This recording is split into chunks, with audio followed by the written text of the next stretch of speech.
देखिए, भारतीय जनता पार्टी की सरकार तीसरी बार हरियाणा प्रदेश के अंदर बनी है और ये रिकॉर्ड है कि 1966 के अंदर हरियाणा प्रदेश अलग से अस्तित्व में आया। उसके बाद में पहली बार किसी पार्टी की सरकार बनी है तो भारतीय जनता पार्टी की तीसरी बार सरकार बनी है। लोगों ने विश्वास भारतीय जनता पार्टी पे, आदरणीय नरेंद्र भाई मोदी जी पे किया है और हमारा जो संकल्प पत्र है, हमने जो लोगों से वायदा जो किया है उस वायदे को पूरा करने के लिए हम पहले दिन से ही उस पर शुरू हो गए हैं। परसों ही माननीय सीएम साहब नायब सैनी जी ने शपथ ली, पूरे मंत्रिमंडल ने शपथ ली और शपथ लेते ही हमने जो संकल्प पत्र में कहा था कि हम 2 लाख युवाओं को बिना पर्ची के नौकरी देने का काम करेंगे। शपथ लेने के तुरंत बाद हमने 24,000 से ज्यादा युवाओं को सिलेक्शन लेटर भेजने का काम किया, बिना पर्ची बिना खर्ची के। मुझे आज बड़ी खुशी हुई जब मैं आज आ रहा था बरवाड़ा शहर के अंदर से, तो एक जो सब्जी की रेडी वाला व्यक्ति था, राजवीर नाम का, नाम पूछा उससे, वो एक मिठाई का डब्बा लेकर के आ गया। मैंने कहा, यार आप लोगों ने वोट दिया, मिठाई का खर्चा किस लिए किया है? बोला जी मिठाई का खर्चा इसलिए किया कि मेरा बेटा ग्राम सचिव लगा आज। तो बहुत अच्छी बात, मुझे बड़ा अच्छा लगा कि जिस व्यक्ति को चाहे गांव का सरपंच भी ना जानता हो, चाहे वार्ड का एमसी भी ना जानता हो, उसका भी नंबर, अगर बेटा उसका पढ़ाई के अंदर इंटेलिजेंट है तो उसका नंबर भी आज जो है सरकारी सेवाओं के अंदर आ रहा है। और इसी तरीके से जो पहली कैबिनेट की मीटिंग हुई कल ही हमारी, उसके अंदर भी सामाजिक न्याय देते हुए जो माननीय सुप्रीम कोर्ट का फैसला था डीएससी का, उसको हमने कल से ही हरियाणा प्रदेश के अंदर लागू करने का काम किया है। 10% कोटा जो है वो अलग से करने का काम किया और उसके साथ साथ हमने अधिकारियों को दिशा निर्देश दिए हैं कि हरियाणा प्रदेश के अंदर सारी की सारी जो फसलें हैं वो एमएसपी पे खरीदी जाएगी।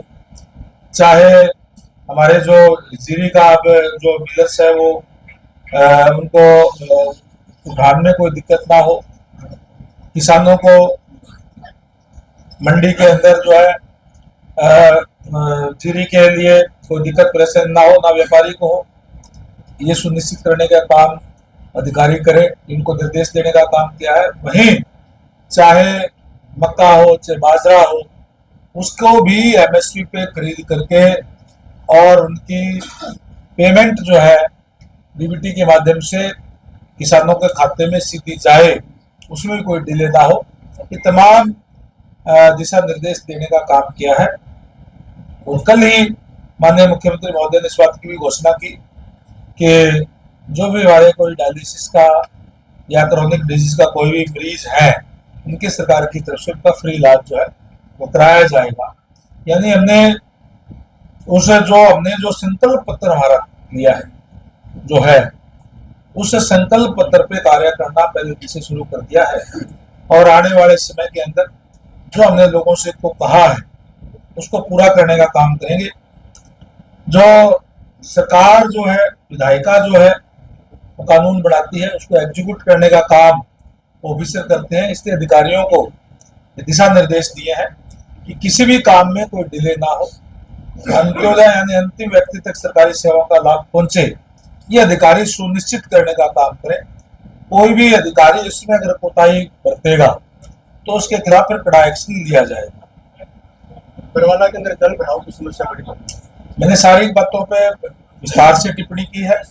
हमने, क्योंकि मैं पहले आपको पता ही है कि नड़वा से चुनाव लड़ता रहा हूँ, चुनाव की दृष्टि से पहली बार मैं बरवाड़ा के अंदर गया।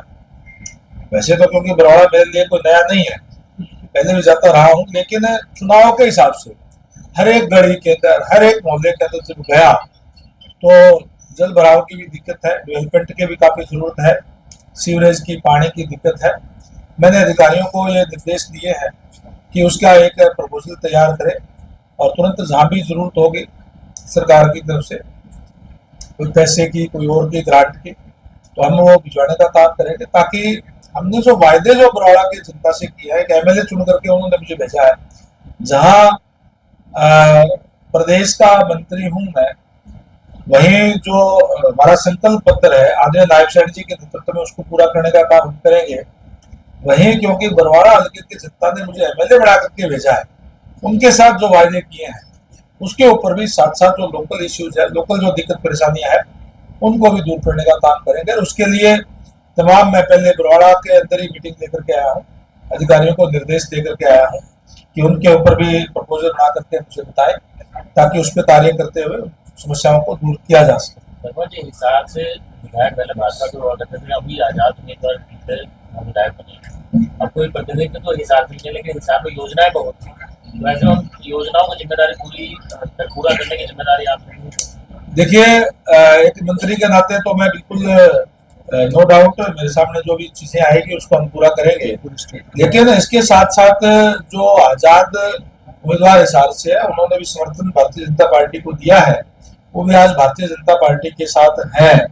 और भारतीय जनता पार्टी तो वैसे भी सबका साथ सबका विकास, जो भी एक यहाँ के नुमाइंदा होने के नाते माननीय जो यहाँ की सदस्य है, वो सरकार के सामने कोई भी बात संज्ञान में लाएगी, उसको करने का काम करेंगे। जो हमारे संज्ञान के अंदर है या लोगों के द्वारा भी हमारे संज्ञान में आएगी, जो या हमें जो पहले से पता है, उन पे जो कार्य जो चल रहे हैं उसको कार्य भी पूरा करने का काम करेंगे। एयरपोर्ट से पहले उड़ान उड़ाने की बात नहीं की, अयोध्या के लिए उड़ान जाएगी, चुनाव सरकार बनती है। निश्चित रूप से जल्दी ही यहाँ से उड़ाने भी उड़ेगी और आपको भी अयोध्या घुमाने के लिए ले जाएंगे जब भी आपका होगा। सर, पंचायत एंड डेवलपमेंट मंत्रालय आपको मिलने की बात चल रही है, हरियाणा के सरपंचों को क्या मैसेज देना चाहेंगे जो पीछे काफी ज्यादा प्रोटेस्ट कर रहे हैं? देखिए, अभी कोई जो डिपार्टमेंट की बात है वो अभी कोई तय नहीं हुआ है।